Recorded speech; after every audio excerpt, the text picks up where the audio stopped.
देखिए, आवेशित चालक की स्थितिज ऊर्जा का व्यंजक हमें प्राप्त करना है। तो आवेशित चालक की स्थितिज ऊर्जा जो होती है, किसी भी चालक को आवेशित करने में जितना हमें कार्य करना पड़ेगा, उस चालक की स्थितिज ऊर्जा उतनी ही होगी। हमने मान लिया कि एक चालक या बैटरी है। इस बैटरी को हमें चार्ज करने के लिए, चाहे हम विद्युत से चार्ज करें इसको, मतलब आवेशित करें, आवेश दें, और या फिर हम जनरेटर से इसको चार्ज करें, हम किसी न किसी रूप में इसको जब चार्ज करेंगे तो हमें कार्य करना पड़ेगा। चार्ज करने से पहले इसका विभव मान लेते हैं कि V बराबर था 0, और चार्ज करने के उपरांत यही विभव जो है 0 से उठकर हो जाएगा V। ये विभव जो है, जब इसको चार्ज करना शुरू किया गया तो जब पहला आवेश का क्षण जाएगा तब इसका विभव जो होगा वो 0 था, और विभव 0 था तो पहला खंड जो है इसको चार्ज करने के लिए जब जाएगा तो उसको कार्य करना नहीं पड़ेगा, क्योंकि इसमें कोई विभव है ही नहीं। लेकिन जैसे जैसे इसमें पहला खंड जाएगा आवेश का, अब मान लीजिए हमें 5 कूलाम का आवेश इसको देना है, तो 5 कूलाम का 1 कूलाम जब आवेश इसमें जाएगा पहला वाला, तो कोई कार्य नहीं करना पड़ेगा। और जैसे 1 कूलाम आवेश इसमें पहुंच जाएगा उसके बाद इसमें बचेगा, हमें 4 कूलाम और देना है। जब दूसरा वाला 1 कूलाम इसके अंदर जाएगा तब यहाँ से पहले से 1 कूलाम आवेश उत्पन्न मतलब स्थित है। अब दूसरा 1 कूलाम आवेश जाएगा जो इसमें जाना नहीं चाहेगा, क्योंकि धनात्मक आवेश धनात्मक से दूर भागता है। या ये कह लीजिए धनात्मक आवेश और धनात्मक आवेश के बीच में प्रतिकर्षण बल लगता है। प्रतिकर्षण बल के कारण हमें इस आवेश को यहाँ पहुंचाने के लिए कुछ कार्य करना पड़ेगा, और जो कार्य करना पड़ेगा वही कार्य इस चालक के अंदर स्थितिज ऊर्जा के रूप में स्टोर हो जाएगा, और बाद में इसी बैटरी से हम कोई दूसरा कार्य कर सकते हैं। मतलब कार्य करने के लिए हमें ऊर्जा चाहिए, और इसमें ऊर्जा स्थितिज ऊर्जा स्टोर हो जाएगी। वही स्थितिज ऊर्जा जो है हम क्या करेंगे, किसी दूसरे कार्य को करने में ले सकते हैं, जैसे कि मोटर चलाने में, पंखा चलाने में, या कुछ और भी चलाने में प्रयोग कर सकते हैं।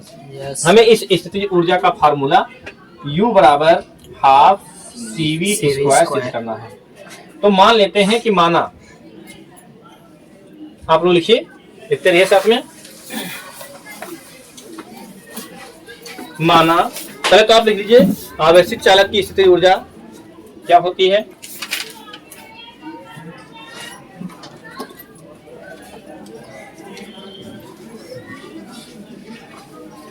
जल्दी लिखिए भैया।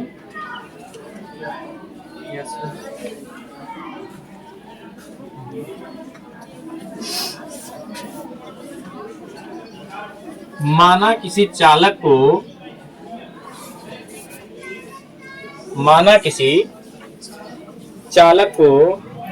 प्लस Q आवेश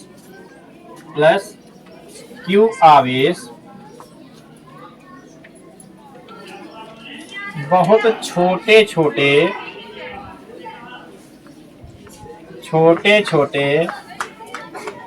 भागों में करके दिया जाता है। बहुत छोटे छोटे भागों में करके हम प्लस Q कूलाम आवेश को छोटे छोटे भागों में करके देते हैं, जिससे चालक का विभव जो है वो 0 से उठकर V हो जाता है। जिससे चालक का विभव 0 से उठकर V हो जाता है। जब हम छोटे छोटे खंडों में करके प्लस Q कूलाम आवेश चालक को देंगे तब चालक का विभव जो होगा वो 0 से उठकर V हो जाता है।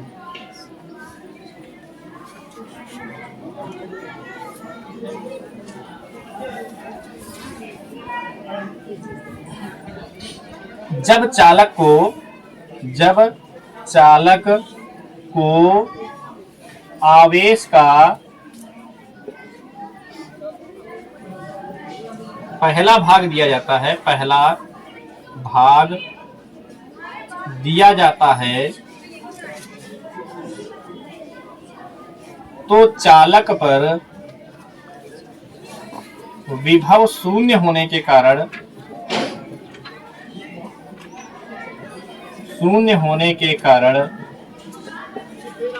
चालक पर विभव शून्य होने के कारण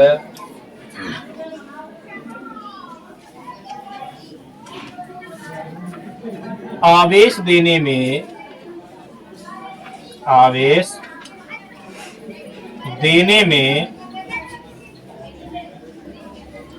कोई कार्य नहीं करना पड़ता,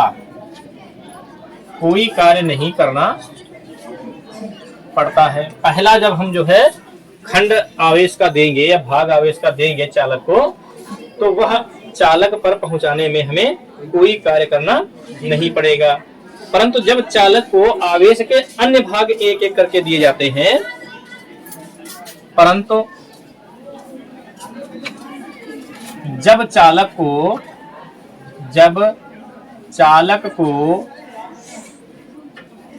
आवेश के अन्य भाग एक एक करके दिए जाते हैं,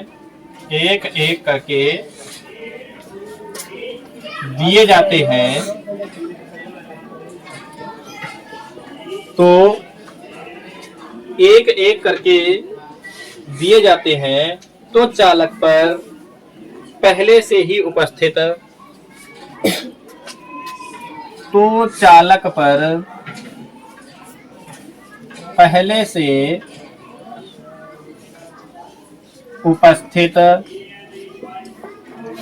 आवेश के कारण, तो चालक पर पहले से उपस्थित आवेश के कारण, तो चालक पर पहले से उपस्थित आवेश के कारण, तो चालक पर पहले से उपस्थित आवेश के प्रतिकर्षण बल के कारण, आवेश के प्रतिकर्षण बल के कारण, प्रतिकर्षण बल के कारण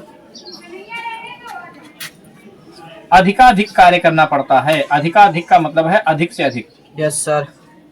अधिकाधिक कार्य करना पड़ता है, कार्य करना पड़ता है। देखो जब पहला आवेश यहाँ पहुंच चुका होगा, तो दूसरा भाग आवेश का जब जाएगा, तो इस आवेश के कारण उसको जो है परस्पर प्रतिकर्षण बल लगेगा, जिसके लिए हमको जो है अधिक से अधिक बल लगाकर या कार्य करके जो है उस आवेश को वहां पर पहुंचाना पड़ेगा। अच्छा, जितना ज्यादा आवेश हम पहुंचाते जाएंगे उतना ज्यादा विभव बढ़ता जाएगा, तथा विभव ऊंचा होता जाएगा,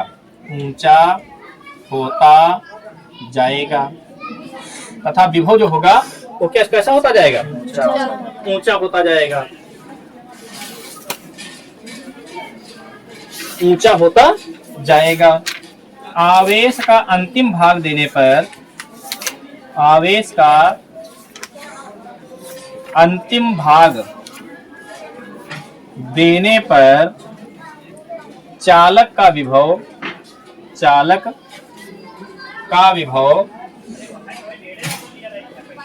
V हो जाएगा।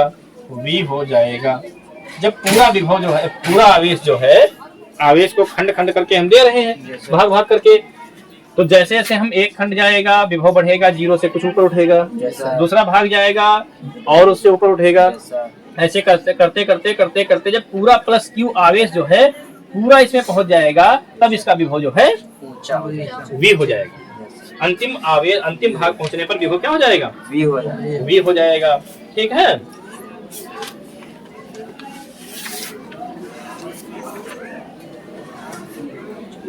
इसके बाद हम लिखेंगे भैया कि माना चालक को प्लस Q आवेश देने के समय, माना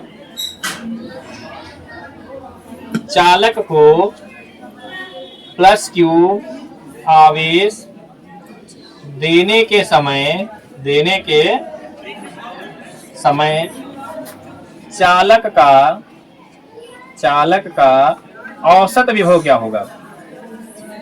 देखिए औसत विभव क्या होता है इसको समझ लीजिए पहले आप। औसत विभव होता है प्रारंभिक विभव प्लस अंतिम विभव बटे 2। प्रारंभिक विभव प्लस अंतिम विभव बटे 2। अच्छा प्रारंभिक विभव क्या है। प्रारंभिक विभव पहले क्या था, जीरो। क्या था, जीरो। और प्लस अंतिम विभव क्या है, v हो गया। तो v हो गया बटे 2 बराबर क्या हो जाएगा, v बटे 2।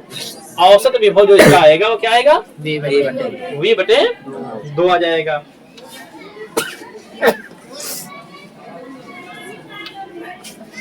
तथा चालक जो है, इस चालक को जितना भी आवेश दिया गया है, जब औसत हमने निकाल लिया तो इसी विभव पर चालक का पूरा आवेश पहुंचा है। औसत का मतलब समझते हो ना, हाईएस्ट सीमा जैसे निम्न सीमा जो हो और जो उच्च सीमा हो, उन दोनों को जोड़ देंगे और जितने खंड बीच में होंगे उतने से भाग कर देंगे। हमने 2 ही खंड लिए हैं, एक प्रारंभिक विभव 0, अंतिम विभव भी 2 खंड लिए तो 2 से भाग कर दिया। ठीक है। जैसे 5 प्रकार का कोई भी वस्तु हो, अगर 5 प्रकार के रेट में उपलब्ध है या 3 प्रकार के रेट में उपलब्ध है, मान लीजिए चावल है, अब एक आपको 45 के रेट में उपलब्ध है, एक प्रकार के चावल जो है 50 की रेट में उपलब्ध है और एक प्रकार के जो है 55 के रेट में उपलब्ध है। अब आपको औसत निकालना हो कि सबको मिलाकर औसत कितना होगा, तो बटे 2 करेंगे, कितना करेंगे, 3 कर देंगे, क्योंकि 3 है पद ना, तो बटे 3 कर देंगे। आप जोड़ के चेक कर सकते हैं, 5 5 10 का 0 हासिल आएगा 1, 5 5 10 10 4 14 1 15 150 बटे 3, 3 से भाग करोगे 3 5 15, 50 रुपए का औसत आ जाएगा। ऐसे ही औसत निकालेंगे। 2 खंड है तो 2 से भाग करेंगे, 3 भाग है तो 3 से करेंगे। हमने जो है 2 भाग मान के 2 से भाग कर दिया, औसत विभव हमारा आ गया v बटे 2। इसी वोल्ट पर जो है हमने संपूर्ण आवेश को मतलब चालक को पूरा आवेश दे दिया है। अच्छा इसके बाद आप जानते हैं कि अगर W बराबर निकालना हो, माना v बटे 2 आवेश नहीं विभव, v बटे 2 विभव पर चालक को दिए गए Q आवेश, नहीं माना v बटे 2 विभव पर चालक को दिए गए Q आवेश, नहीं देने में भी, चालक को Q आवेश, चालक को Q आवेश देने में किया गया कार्य W है। किया गया कार्य कितना है, W है। तब कार्य W बराबर क्या होगा, कार्य W बराबर क्या हो जाएगा भैया, W बराबर होता है आवेश गुणे औसत विभव। क्या होता है, आवेश गुणे औसत विभव। आवेश कितना है Q, औसत विभव कितना है v बटे 2। अगर हम चाहें तो इस W बराबर 1 बटे 2 अलग कर सकते हैं। देखो 1 तो सबके गुणे में होता है, 1 हमने अलग कर लिया, चाहे जिसके गुणे में मान लें, बटे 2 अलग कर लिया और इधर क्या बचेगा QV, हाफ QV। W बराबर क्या आएगा, हाफ QV।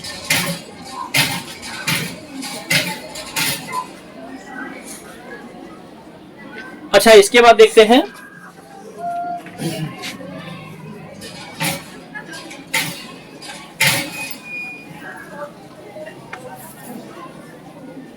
इसके बाद क्या दिया गया है भैया कि जो हमने ये कार्य किया है, इस Q आवेश को V विभव पर या V बटे 2 विभव पर चालक को देने में जो हमने कार्य किया है, यही कार्य जो है चालक पर स्थितिज ऊर्जा के रूप में है।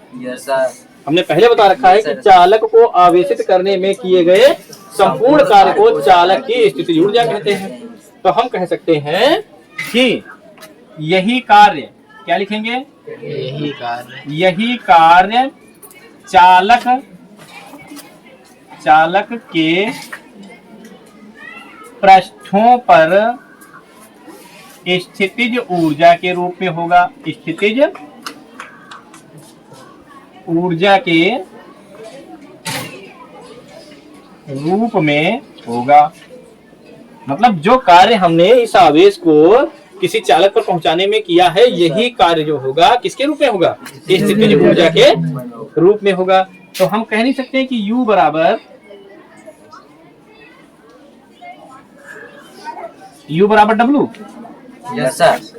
भाई जितना ऊर्जा है वही तो जो है, जितना कार्य किया वही तो ऊर्जा है। Yes sir. तो U बराबर W, और W बराबर क्या है, हाफ QV। W बराबर क्या है, हाफ QV है।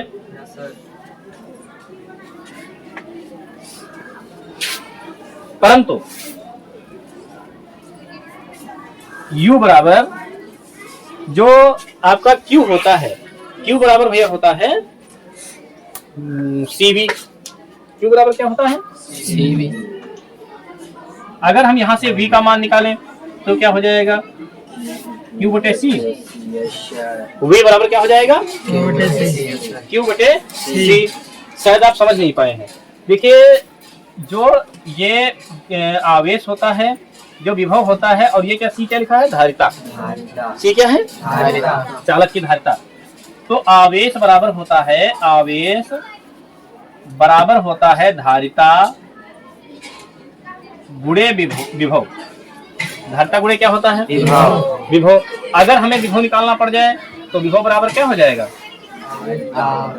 आवेश बटे आवेश बटे धारिता। ठीक हो जाएगा। तो वही विभव बराबर लिखा है आवेश बटे धारिता। C क्या है, धारिता है। तो जहां ये V लिखा हुआ है, क्या यहाँ हम Q बटे C नहीं लिख सकते हैं, लिख सकते हैं। जहाँ V लिखा हुआ है क्या वहां हम Q बटे C नहीं लिख सकते हैं, लिख सकते हैं। तो हम लिखेंगे हाफ Q इंटू V की जगह पे क्या लिखेंगे, Q बटे C।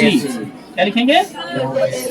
अब आप देखिए U बराबर हाफ किसकी किसकी गुणा हो सकती है इसमें, Q की Q से हो सकती है। अच्छा Q की गुणा Q से होगी तो क्या हो जाएगा, बटे क्या आएगा, C। तो U बराबर हो जाएगा हाफ Q स्क्वायर C। लेकिन हमें लाना क्या है, हमें तो कुछ और ही लाना है। जो लाना है वो तो अभी आया नहीं है।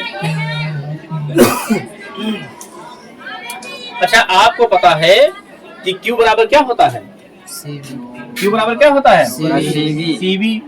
तो अगर हम U बराबर हाफ और Q की जगह पे लिख दें CV और इसका कर दें स्क्वायर बटे कर दें C। अच्छा इसका स्क्वायर क्यों कर दिया, क्योंकि यहाँ पर Q का स्क्वायर है। Q का मान होता है CV। हमने Q की जगह पे लिख दिया CV और इसका स्क्वायर है तो हमने कर दिया स्क्वायर। अब ब्रैकेट खोल देते हैं, ये V नहीं है U है भैया। तो U बराबर क्या हो जाएगा, half C square V square बटे C। अच्छा C से C का स्क्वायर कट जाएगा। तो U बराबर क्या बचेगा, हाफ CV स्क्वायर। क्या बचेगा, एक C ये बच जाएगा, एक V स्क्वायर बच जाएगा। तो ये U बराबर हाफ CV स्क्वायर, यही हमें फार्मूला लाना था। यहाँ पर थोड़ा सा हम लिखेंगे, देखिए आगे ब्रैकेट में चूंकि Q बराबर CV, मतलब ये कहां से, देखो Q स्क्वायर था बटे C, यहाँ पर CV स्क्वायर कैसे आ गया, क्योंकि Q के बराबर में क्या होता है, CV। अच्छा यहाँ पर जो है V था तो यहाँ पर Q बटे C कैसे आ गया, क्योंकि V बराबर होता है Q बटे C।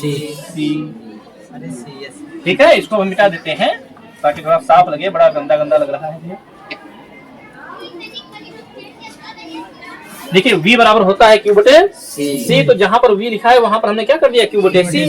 Q की Q से गुणा करवाई, क्या हो गया, Q स्क्वायर बटे C। अच्छा Q बराबर होता है CV। तो जहां पर इसमें जो है Q आपका किस लाइन में है, Q यहाँ पर है Q। जहां पर Q है वहां पर हमने क्या लिख दिया है, CV। और Q का स्क्वायर है तो स्क्वायर कर दिया, अलग अलग स्क्वायर कर लिए। C के स्क्वायर से C कट जाएगा, बचेगा CV स्क्वायर। और यही हमारा मेन जो है फार्मूला, यही हमें हल करना था।